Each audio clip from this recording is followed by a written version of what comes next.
Welcome to the stream. I'm Ahmed Shahabuddin. Today, I'm delighted to be talking to Mohammed Amer, a Palestinian American comedian who stars in the new hit series Mo on Netflix. Now, I know those of you who've seen it have a lot of questions for Mo yourself, so here is your chance to ask him. Share them with us on YouTube.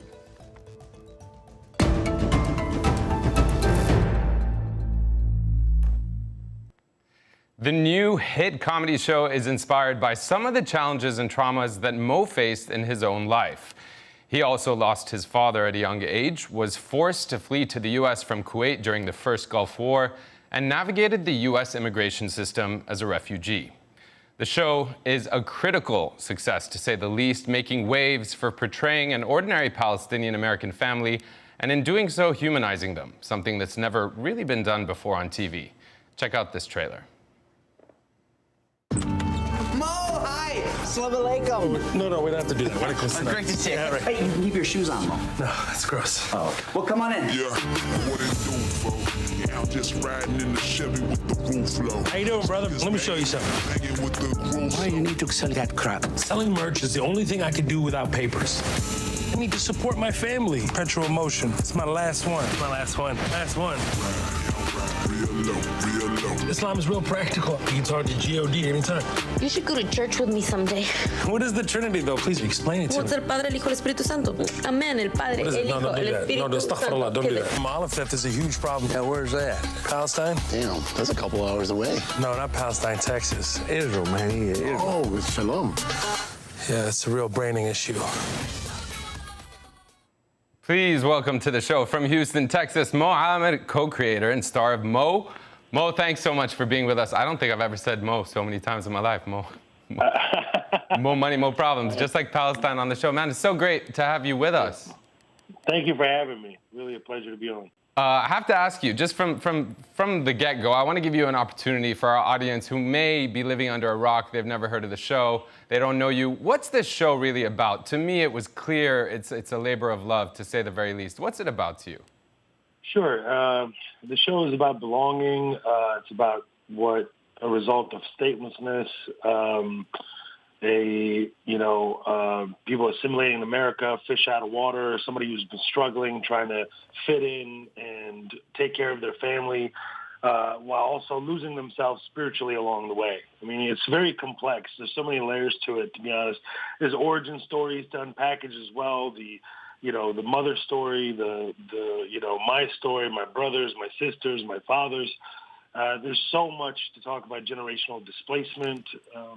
It's a lot. It seems like it's an immigrant show, but it really is for everyone. Anyone who has experienced struggle, that has gone on life living paycheck to paycheck, trying to take care of their families, trying to live up to their expectations, their family's expectations, but along the way sacrificing a lot, including their spiritual wellness, their mental health, their actual health, their physical health. So the show is very complex, and it is a comedy. You know, it's hard whenever you start describing the show. Be like, is this going to be funny? It's like, yeah, it is going to be very funny. It is also going to be very, very, serious at times. Very, very real, very raw, very authentic. And I think, the comedy hits harder because, the tragedy is so strong. And I don't want to get bogged down in the tragedy, but something that you said, is about a real family with real problems that have been displaced over generations.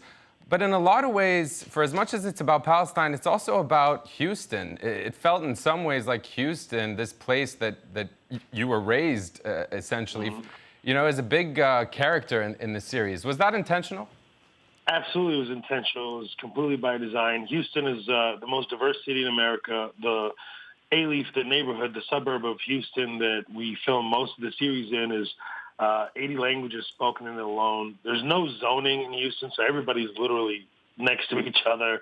You'll have a Vietnamese restaurant next to an African food spot, next to a Mexican church, next to a Arab bakery. Like it's that kind of town and suburb. So, and it's such a big exporter of music and talent. From Lizzo to Megan Thee Stallion to Beyonce to Travis Scott, Robert Glasper. I mean, before that, Bun B, Paul Wall. I can keep going. The list is really long. Toby, who's blowing up right now, Nigerian background, my co-star in the show. It just is a really unique neighborhood. It's something in the water here, and it really was shocking to me that never in Houston's history as they had a narrative sitcom filmed out of here. So it was a no-brainer and a deal breaker if we couldn't do it. And that's what's so beautiful, for as much as it's being celebrated that this is the first time we have this, Palestinian family, a Palestinian narrative in this depth. As you just said, the same could be said maybe about Houston, and I think that's what makes it so palpable to me. I want to share with you a video that was sent to us by a fan, someone who has a lot to say about what you've accomplished with this series. Take a listen. Thank you so much for representing Palestinian culture in the way that you did. Other than something that's always seen as just struggle and heartbreak, I think people got to see us for who we really can be, which is just like everybody else. And I think It's a Branding Issue was the most genius comedic line to summarize everything that we go through as Palestinians and our struggle. But honestly, when the credits rolled at the end and every name was Arab, was Palestinian, was just there to be seen, I had never felt more proud, especially at a time when I'm going into the film industry, I'm going into the comedy industry, and it's people like you, it's people like the cast and crew that made this show come to life. How does it make you feel hearing these things? I know Grace isn't the only one saying that to you. I mean, yeah. How do you feel? I have chills, man. I have chills, Ahmed. Like, when I first started stand-up as a teenage kid in the mid-'90s, it was just me in the South, touring the South as a Mohammed in Texas or Louisiana or Arkansas or New Mexico, what have you. So it felt really lonely. And to see the reception, first of all, across the board, to be so well received and that it's inspiring people and it's hitting people a certain way, honestly, it's going to take years to truly see the impact and to really soak it in completely. At this moment right now, I'm just looking around like, is this real? Like, it's really surreal, and you have to pinch yourself. But I couldn't be more proud, and that's what I did when I was creating the show and building it out and casting the show and writing it out. And every part of it, there's not 1 second of the series that is not with purpose. Like, every part of it was well thought out. I mean, one of the only criticisms I received from a Palestinian mom, she was like, the pita bread is not steamy. I'm like, okay. Well, if that's the only thing I missed, then I'm so grateful for that. But it's huge. It's absolutely huge, and I just don't know what to say. I'm overwhelmed by it. It makes me emotional to see that because I know what it feels like to be alone out there and not feel seen. And it's just such a privilege that I get to bring it to everyone. And that's what this really is about, right? It's about that search for belonging, that not only wanting to be seen, but seen in the true essence of that word, in your entirety, in your complexity. I think, a lot of people are sending us comments on YouTube, but before I get to them, I want to just ask you, I mean, the portrayal of Palestinians in this is, at least to me, seems deliberately not focused on the tragedy. Something that I think too often, with all the misrepresentation, whether in the news or media, is what's associated with that. Was that deliberate, and why was that important, if it was to you? It was important just to focus on the characters and the story. So the story is really grounded in my DNA and my experience of coming here as an asylee, waiting to get my citizenship for 20 years, and what was that like? And I think that too many times that you'll see something that's like tragedy-based, or, it's like a family floating to another country. Are they going to make it? Not. This is just really focused on the characters and what they go through. And I think it makes it way more relatable. And it's like FUBU, but the difference is FUBU is for us, by us. This is FUFI. This is for us, for everyone. It has to be completely relatable. And the way to do that is to focus on the characters, to focus on the story, and make sure that you give it time and allow it that breathing room so it can be what it is. Like it's a story about belonging and feeling like you're less than, and you want to be equal to the person next to you. So it's just really important to just keep honing in on the characters from episode to episode and digging deeper and deeper into each person. Yeah, and we do get to go so deep, even though it's still season one, and my sense is that there's a promise of a lot more depth to come with each character and the complexities of this world that you're in. Yeah, go ahead. You were going to say? I wanted to add something that just came because I was getting lost to it, and I didn't want to make it a hyper-political show as well. Like, in so many cases, you get lost in that, and politics are deeply personal to people, and the relatability is everything. Right, and so like I love the Jazeera character, where you have a Palestinian Christian, and you have, which was also a forgotten thing, which is really upsetting, really, that there's Palestinian Christians that exist. And that's completely lost in the conversation. And also, like, these relationships exist too, where they can be deeply passionate about their views, argumentative, and just like going at each other. But at the same time, when the waiter comes over, you want something to drink, he's concerned. He's like, would you like sugar with your coffee or not, or your tea or not? You know, so to show that compassion in that relationship is also really important. Just because you have heated conversations doesn't mean you can't be friends. Right. And historically, my mother's told me so many stories of my grandfather having friends with people across the board, both Christian and Jewish, and that was really important for me as well to have in a series. This is a story about unification. It's not something that's intended to divide us. This is the opposite. I've had enough of this division, quite frankly, and I know a lot of people feel the same. So I just wasn't going to have that in the series as well. No, and I think in such polarized times, coming out of the Black Lives Matter movement and everything that's happened in the last few years in the U.S. context with President Trump, it really feels like it's not a coincidence that, maybe it is, but that this show is coming out at this time, really cemented in Black culture in Houston, cemented in this solidarity that we've seen in the last couple of years with Palestine. I don't think things are necessarily coincidences, but for our audience who might be like, what are these two guys talking about? Let's give them a little clip about your portrayal of stateless, let's say second generation statelessness. Take a look. Statelessness is now, generational. And there's so many different layers to immigration and different ways to get your citizenship, different paths to that, whether it be through marriage, going through the asylee process. And that was part of the story that I wanted to tell, which is authentic to my experience, and there's much more to tell. 22 years we've been telling ourselves everything's gonna be fine. Well, it's never gonna happen. Hey, do you think me and your dad sat out there feeling sorry for ourselves? We carry on. It is who we are. We carry on. I mean, kind of a theme, a message in the show. That really hit me when I saw that moment for so many reasons. I want to ask you, off the back of that, I mean, the depiction of the U.S. immigration system, you make a lot of social commentary in this, but the U.S. immigration system, I mean, it's as hilarious as it is heart-wrenching. I'm curious, how was that born from your own lonely experience navigating that? Well, I mean, the ending of episode 7 is exactly what happened to us. There's a lot of it that was in the series. You'll see it's copy-paste of the experience. And, of course, we fictionalize along the way. But it's a really complex one where people think that you come migrate to America. Here we go. These asylees or refugees are coming, and you're going to just become U.S. citizens overnight. That's not how it happens. It takes years to get a hearing, in some cases even more. And then by the time you get a granted asylum, it takes you 5 years to get your green card, and it takes you another 5 years before you can file for your citizenship. So you can imagine, so you're looking at minimum 10-plus years before you become a U.S. citizen. And meanwhile, you're working, you are, contributing, you're paying your taxes, but you don't have any rights like everyone else does. And it puts you in a really tough situation where it almost forces you to do things under the table. And it forces you to do illegal things you don't want to do.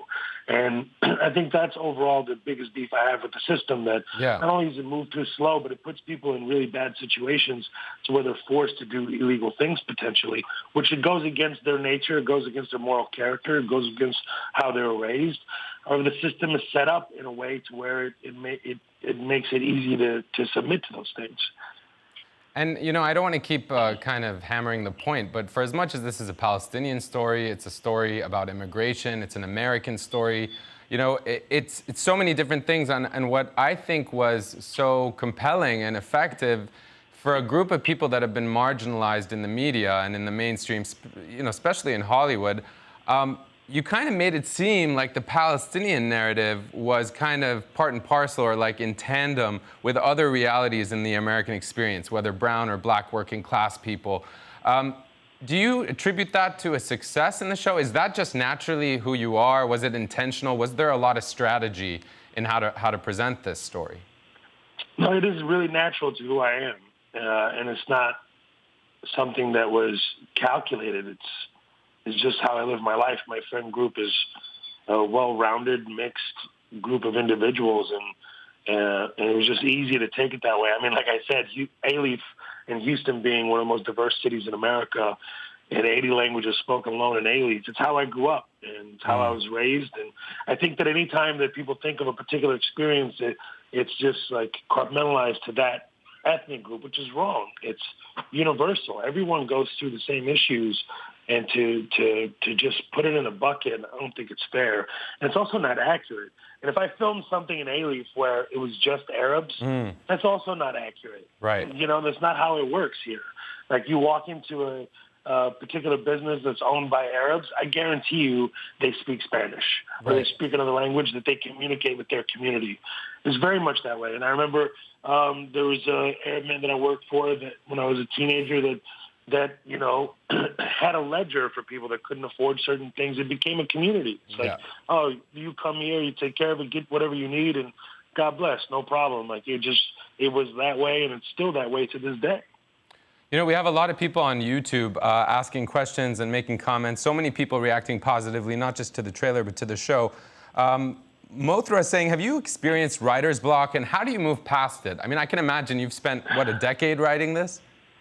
Yeah, I wrote the flashback in episode 7 in December, sometime in 2014. I think it was like early December 2014. So it's been a while. It's been a long time. But yeah, of course you experience writer's block, and it's not about, for me, the writer's block came from, you know, the emotionality, like where does this fit and where does that go? And it wasn't about like a shortage of content, because there was a lot of story to unpackage. It's about how you parse it out for it to be a well-balanced season 1, to where you feel connected, and we gave every character and piece of drama or comedy time to breathe. That's the really hardest part of the whole thing. And if you're going through, it seems like whenever you do something so big, you know, you're going to be challenged personally with something deeply emotional. And that happened to me a lot. And it was great challenges. I'm grateful for them. I'm better for them. And you just got to work through it. You know, you got to have, like in episode 3 where my friends are trying to tell me I need therapy, I highly recommend it. You know, I highly recommend you spilling your guts out to someone that can help you navigate this crazy world we live in.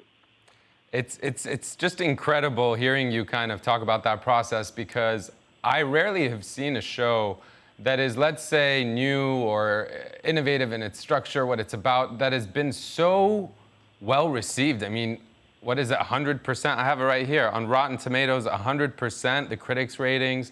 I mean, I've seen it covered everywhere.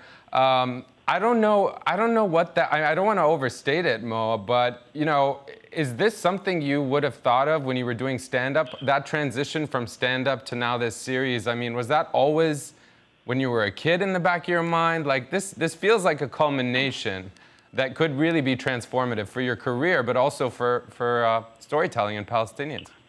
Yeah, no, it was constantly on my mind. Stand-up is my first love. I have 2 shows tonight. Like, that's going to be there for me forever. Storytelling in general, that's why I fell in love with stand-up. Now, translating that to film or television is a completely different animal, but they're all related in how you tell the story, how you visualize it, and how you put that up cinematically, and how you want to display that to the world. But yeah, it's always been there. It's something that's a deep passion of mine, and I was never, like, as far as like the 100% Rotten Tomatoes and the audience score being in the 90 percentile plus, it's I don't know what to say. I'm just so thrilled. I'm so happy. And also, like, hard work does pay off. Right. And it's something that my friend told me that, you know, Chappelle was the one who eased me about this, because he was like, you worked so hard on this. I saw you. Like, you haven't stopped. and you left it all on the field. You have to trust the work. And once he told me that, it really put me at ease. I'm like, yeah, there's literally not 1 second in each episode that I, took for granted. And so you have to trust the work at some point. I think people who are most nervous usually have not done all that they could do. Yeah. And I did feel that way, and I'm just blessed that it's received. That doesn't mean like it was going to be received well, but I definitely felt calm. Like I did everything I could. You know? Like I don't know how much else I could have done, and I'm just blessed to have such a great team, around me that helped bring this to life. And Mo, you've inspired so many people, so many storytellers. I have people stopping me, being like, "Could you tell Mo?" As if I have a speed dial to you. But it's incredible. It's incredible to me that that's happened, and I wonder, has this at all shifted for you? What it means to be successful? You've had so much success in so many different ways. This feels like a new realm. What does success mean to you? Is it that 100% certified fresh? It's a great bonus. It's a great bonus for that to happen. I'm not going to pretend like it's not in a world that we live in. But to me, the success is when my mom is getting WhatsApp messages of the show and they don't know she's my mother, That is, when people are, to me, that's like a foreigner's success. It's like when your mom is getting inundated with WhatsApp messages and they don't know that I'm her son. It's really a beautiful thing when people are resin. When I got a video of people chanting my name in the streets when Dom was performing in I forgot what city they were in. I think they were. I don't know what city it was in Palestine. It was just them chanting my name. It just like people when I meet them and they're just like emotional about how they feel about the show and their connection to me. That is like true success. That to me is everything. To have that, I went to a fight, the Andy Ruiz fight. Andy's a friend, and he invited me to the match. And I was the first time I went outside. Yeah. I was kind of like having some altitude sickness after I dropped the show. I was feeling anxious, and it was my first public appearance. And Mexicanos were walking up to me like, "You're one of us, Mo. You're one of us." I'm like, "This is incredible. This is a different thing." Yeah, we struck a nerve where people feel seen, where their stories are being told, and the vehicle just happens to be a Palestinian family. And, man, I get deeply emotional thinking about it. It's crazy. No, and I know. And it's a privilege, It's a beautiful thing, and it's not lost on anybody, I think, who is understanding of the social fabric of the U.S. in this moment. After the last few years, without getting political about it, it's. I know you're all about emotions. You're all about the jokes, but if you look at the comedy and your series, it all comes down to feelings and emotions. That's what's so beautiful. We have a comment from Arij Makati. It's a video comment. Take a listen to what she said. Pillars Fund recently supported a study by USC Annenberg Inclusion Initiative, which showed that Muslims are most likely to be seen on screen as victims or perpetrators of violence, meaning that we're really underrepresented in comedy, even though we're hilarious.